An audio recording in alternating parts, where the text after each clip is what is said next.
I'm Paul Perkins with the check of your ag weather.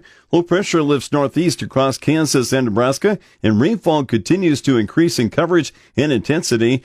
Rain continues through the overnight before chances slowly decrease from southwest to northeast tomorrow. A few showers may linger to the north of I-80 in central and eastern Nebraska tomorrow evening. From north to south, rain amounts are likely to range from a half inch to an inch and a half. Localized amounts of 2 to 3 inches, a possibility over northern Kansas. Highs tomorrow should again mostly range 45 to 52.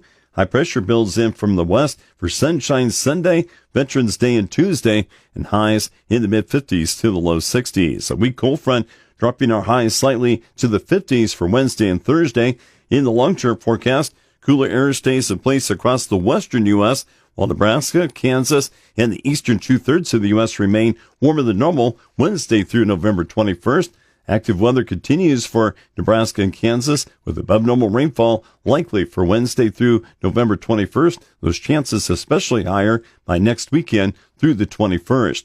Key weather factors influencing the markets include heavy rain with some snow for western wheat areas of the southern plains, drought-reducing active weather in the central U.S., and good South America crop weather for the time being. A storm crossing the central and southern plains drifts to the northeast, reaching the Great Lakes by Sunday. Lingering snow across the central and southern plains and nearby Rockies, gradually ending through the overnight. Rain across the south central U.S. builds as far east as the central and southern Appalachians on Sunday. Heavy precipitation overspreads the Pacific Northwest this weekend, with rain and snow extending as far inland as the northern Rockies and as far south as central California.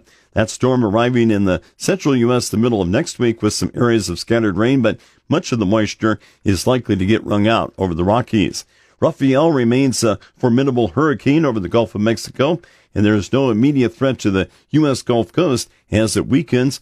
In central Brazil, wet season rains continue to favor soybean establishment.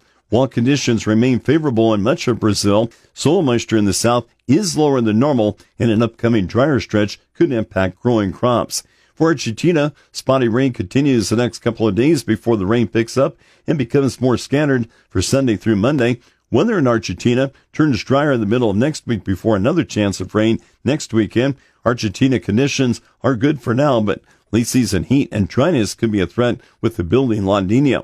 In Eastern Europe, soil moisture deficits are growing, and Northwest Europe even needs a little rain.